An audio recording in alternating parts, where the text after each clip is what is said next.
Today, I want to talk about a drama that is cross social media platforms. It is discussing a topic that I never thought that I would be diving into, which is the funeral TikTok space. Did not know that that was a thing, but there is a lawyer involved who might just be the most bizarre person on the internet. So we're going to do a deep dive into Jeanette Braun and Braun Law. I've got my notes. You should grab your popcorn and let's get into it. So first of all, I fell into this drama by watching a Paige Christie video. Paige is another creator on YouTube who's a commentary style creator. She covers a lot of drama that's going on the platform, as well as some other topics. I find her to be very creative, very sassy, and I love her personality. So she posted a video a couple of days ago talking about a feud that she had gotten into with her ex-friend, Jen Gerard. Jen Gerard has been in the social media space for a very long time. She is the owner of Gerard Cosmetics. I used to be very much into the makeup community. As you can tell, I've moved on from that. But when I was, she was a name that would come up. I wasn't that interested in watching a video about Jen Gerard, but it's Paige, so I was gonna watch it anyway. In this video, Paige Christie is basically taking a step back from her regular content and saying, I'm here to make a social media plea to Jen Gerard to please take down the photos of my aunt that are posted on her website as a way to show off a product that she is selling on her website called Hair AF, I believe. So throughout this video, she mentions that she has reached out to Jen on a couple of occasions asking her to take down the photos. It sounds like after Paige and Jen had a fallout that was the result of a couple of friends in their group not being happy with a partner that Jen was with and some things that had gone down in their personal friendship. And because of that fallout, she no longer wanted her auntie's pictures displayed on Jen's website. If someone reaches out to you about a deceased loved one who is no longer with them, pretty much whatever they're asking for, you should do your best as a human being to try to be accommodating to that person. So apparently, according to the story, Paige Christie's auntie was battling a chronic illness. As a result of that, she was losing hair. Jen Gerard offered this product to them to use, and the auntie said it was a great product and that it worked well for her hair. Ultimately, she sent some pictures to her niece showing how well the product was working, and her niece, being Paige, sent that information to Jen saying, hey, it's working well. Here are the pictures. Thank you so much. Jen then said, hey, is it okay if I use these pictures or share these pictures? And Paige said yes to that request. According to Paige, she was not aware that this was going to be used to sell the product. She wasn't really sure what this was going to be used for, but because they were friends at the time, I don't think that there was a lot of pushback. So Jen started using these as promotional materials to sell her product, and Paige went along with it because they were friends at the time. To cut a long story short, ultimately, Paige reached out to Jen Gerard to take these photos down, and Jen Gerard said, yeah, no, we're not going to do that. So I am going to tell you that I now own all of the rights to post this picture wherever I want to, and I'm going to need to hear from somebody other than you that these need to be taken down. So ultimately, Paige had to get her mother involved in taking these down because she was the estate holder, so she could make determinations of what happened with her auntie's photos. Paige ultimately ended up getting contacted by the lawyer, Jeanette Braun, who was representing Jen Gerard in this issue of copyright.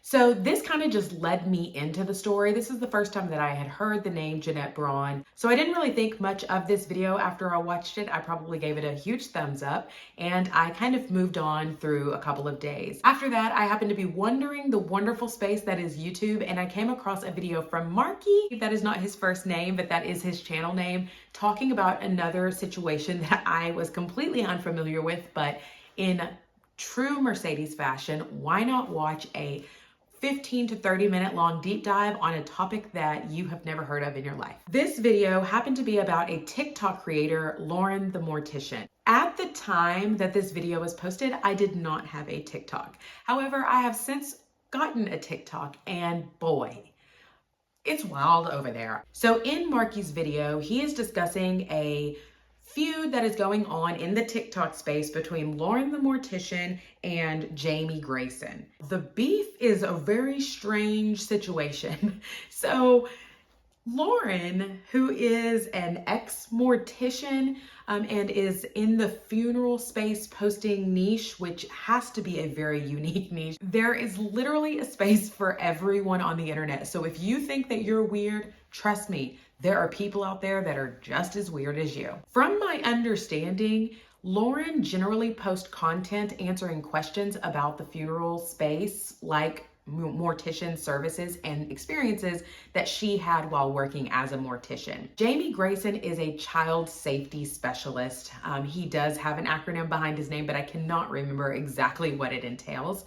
But you would think that these two types of creators would never fall into the same space on the internet, but you would be wrong. So Lauren posted a video about a specific type of car seat that she finds to be unsafe. For those of you with children, you're probably familiar with this specific type of car seat. It's the car seat that can rotate in a 360-degree angle so that you can turn it to the side, load your child into the car, and turn it back either forward-facing or backward-facing. So Lauren says that this car seat is not safe in her opinion.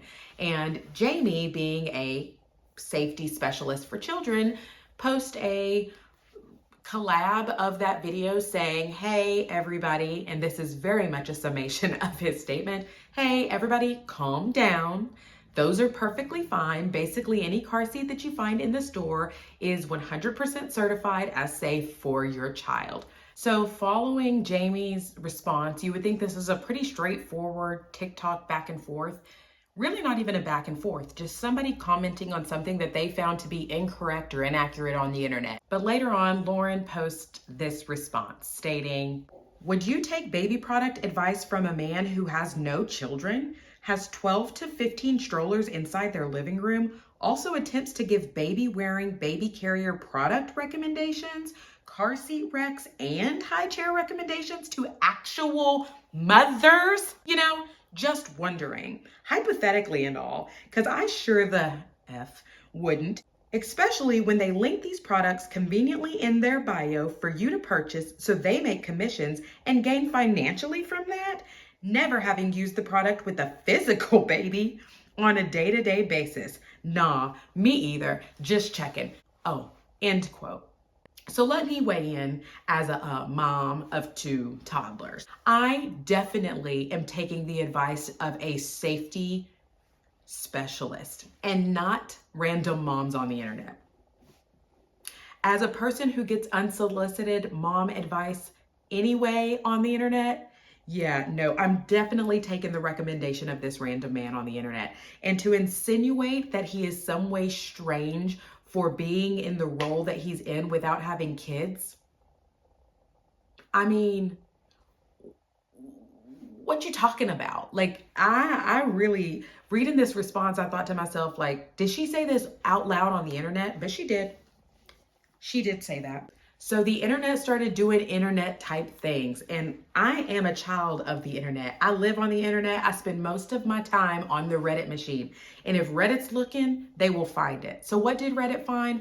Reddit find that Miss Mortician, we'll call her, was liking posts that were anti-LGBT, far-right conservative commentary style post on, I believe, Instagram. So that didn't go over well, to say the least. And Miss Lauren started getting some feedback, some criticism on the things that she was doing on the internet. And boy, she didn't like it. She did not like the criticism. At that time, Lauren also received several emails letting her know we don't like it. At the time that I'm watching this Marky video, I'm like, wow, that's interesting. And I also still don't care. Beefing on TikTok sounds like what TikTok was made for. So really not up my alley. So I moved on with my life while also giving a big thumbs up to Marky.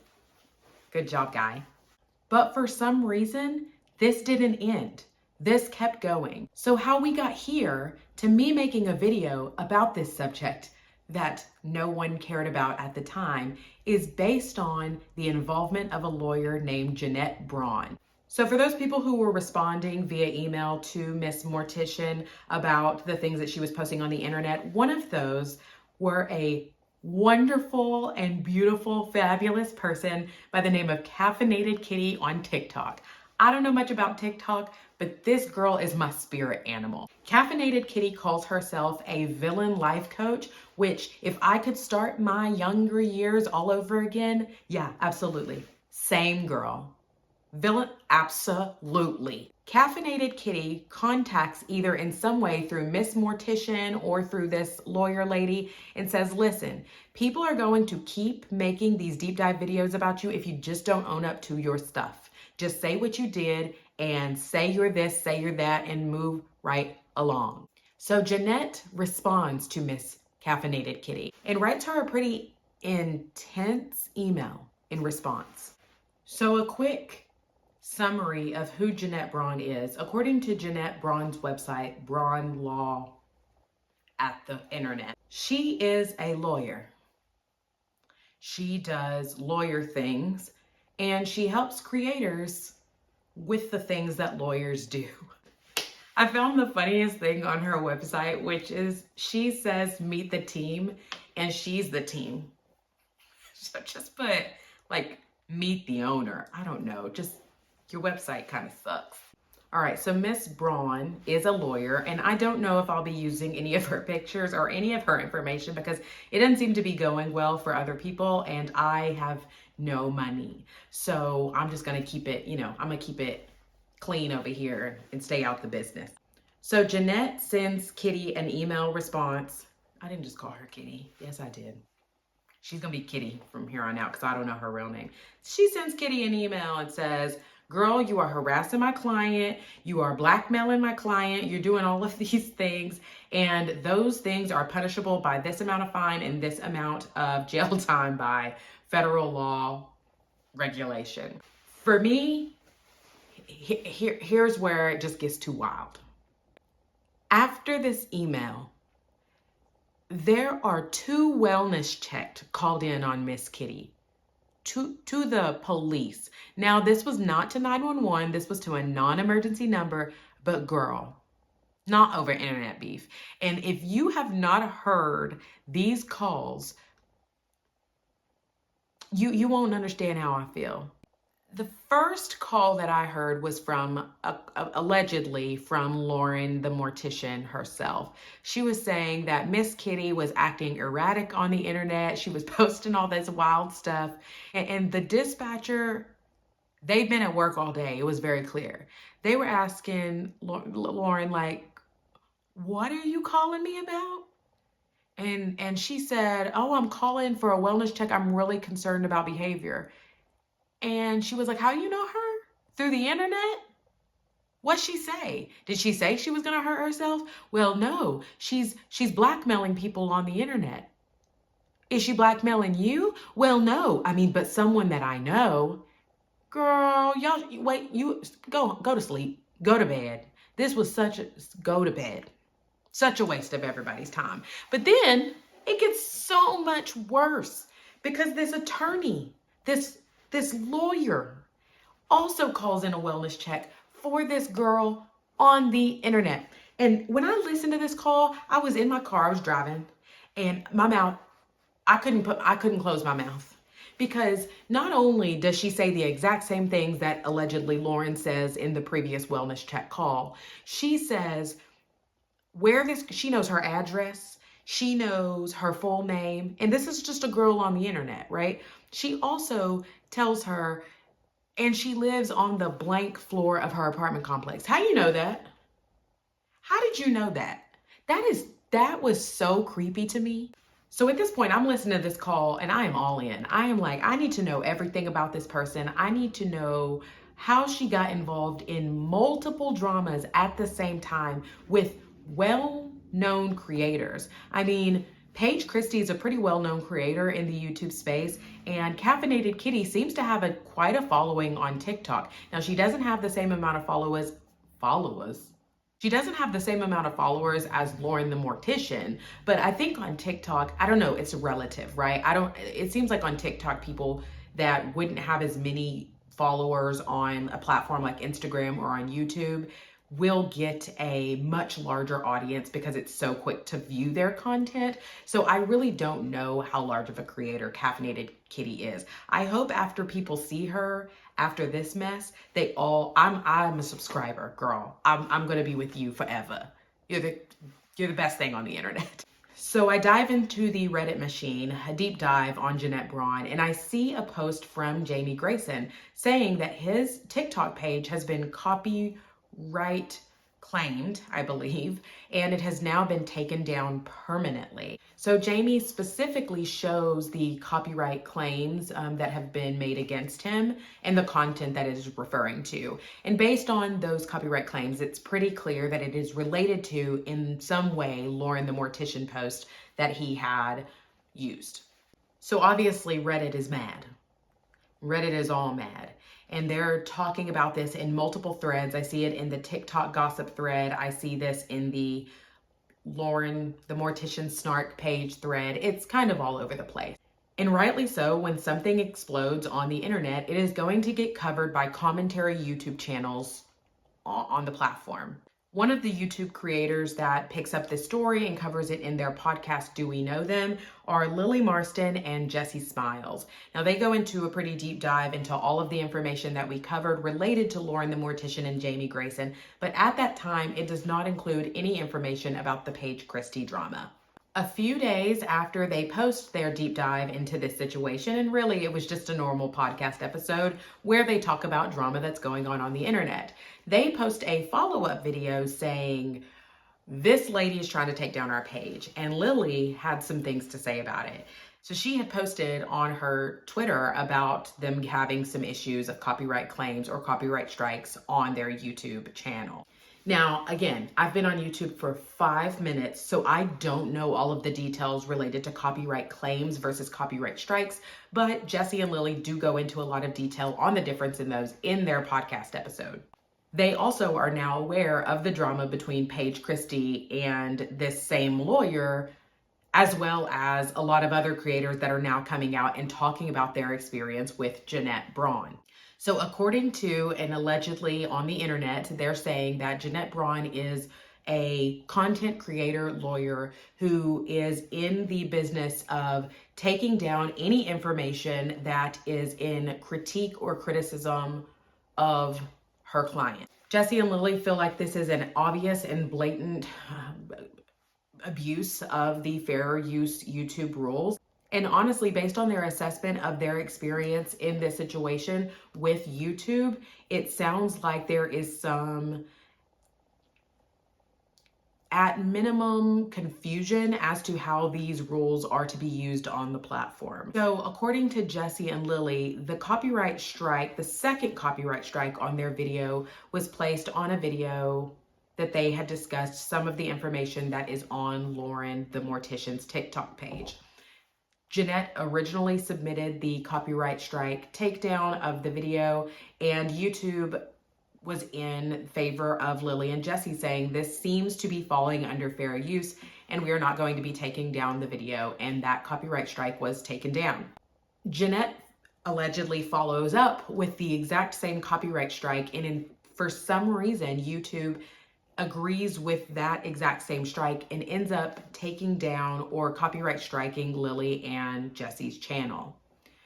So Lily and Jessie now have 2 strikes on their channel, and they're posting a response saying, hey, we might get taken down because this lawyer is saying that we are using the beautiful art that she has submitted on her TikTok page, and she does not agree with that. Now, according to them, there's a difference between a copyright claim and a copyright strike. A copyright claim is someone saying, hey, they've used my material and I would like them to remove my material. It can be reviewed then by the content creator, and they can take a couple of avenues in order to rectify that. You might be able to take that section of your video down. You might be able to remove that video entirely, or you may be able to respond to that claim saying, this is why this is fair use. In a copyright strike, this is an attempt to take down the entire work that is on the platform. Also, several copyright strikes can get your YouTube channel permanently taken down from the site. So now once you've got the big guns involved, Jessie and Lily are not playing with you, Miss Jeanette.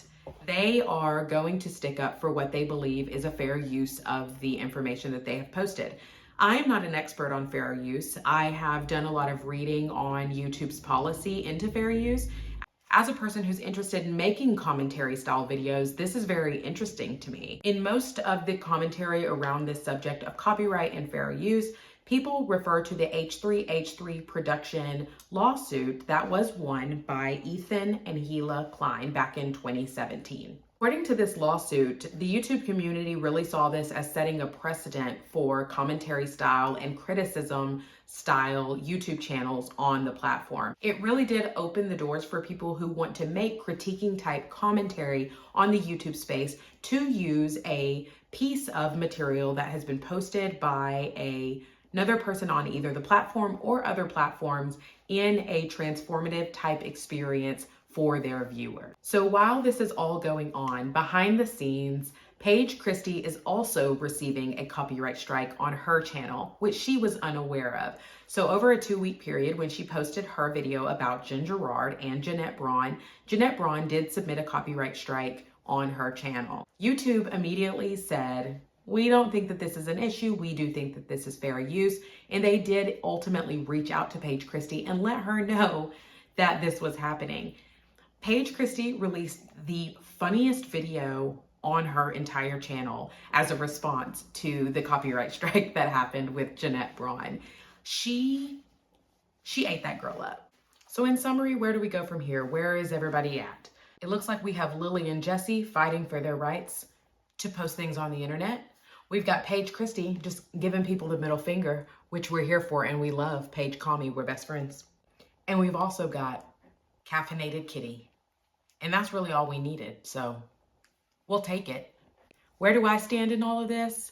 I think that Jeanette has made a really bad bed for herself. If her goal is to represent content creators on fair use and copyright laws, I will say that this doesn't look good on her behalf. I do know one thing about YouTube, at least for the time that I've been watching, is that content creators take the copyright claims very seriously, and it is very frowned upon to do that frivolously. So it feels very much like you're isolating your clientele. It sounds like she's had a pretty lucrative career as it stands, but that may not last in the same way that it is for her currently. Many people are being criticized for using Jeanette as a lawyer at all on the platform. There's a lot of people on Reddit that are doing a deep dive into everyone that she represents, which is not always a good thing for all of those people. I'm not saying that all of those people have done something inherently wrong. They are going to look differently at a person who's so quick to do copyright strikes and copyright claims on any creator that is criticizing her clients. Criticism is a foundation of YouTube. If there is no criticism or commentary, YouTube is at risk of losing a large portion of its creator space as well as its viewership. So I don't think that this is something to look back upon and think this is an easy case to win. You'd be fighting against a lot of power in order to make that fair use definition change. Also, in Paige's response, I did find it very funny that when she did receive a copyright claim from Jeanette regarding her use of her videos in her, in Paige's commentary, Jeanette had specifically told YouTube, listen, this is not your thing to decide. This is the court of law's thing to decide. So you can turn me down if you want, but you're not a lawyer. And in my head, I thought, then go to court. Like, what are you sitting here arguing with YouTube on an email about? If you think that the only way to determine fair use is through the court of law, then do that. Why are you sending emails to YouTube? I don't think that YouTube ultimately ever said that it decides what is fair use and what is a copyright infringement. But what they do say is that we will make a determination of our interpretation of the law, and we will use it to the best of our ability to keep things posted online or to take them down. If you truly want to take legal action against someone for use of your information or your copyrighted material, then you need to take legal action. So girl, you a lawyer. I mean, either do that or go away.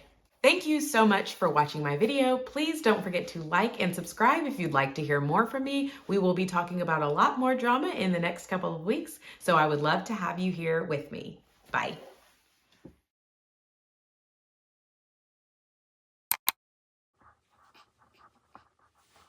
Lauren, what is a non-physical baby? Yeah, he doesn't have he's never had a physical baby? Girl, what are you talking about? Get it together. Colleen, shoot. Colleen would have Miss Jeanette on Adam in a second. On a second. She wouldn't want none of this information out. I wonder if there's a lot of people who do this. I wonder if there are other people that are doing this on the internet. Somebody about to find out. They're going to find you. Reddit never fails. Don't be rude on the internet. I have a shadow. I don't know how to work lights. I'll figure it out. Oh, look, shadow's in my face. I bet this is throughout the whole video. God bless. I'll figure it out one day. Until then,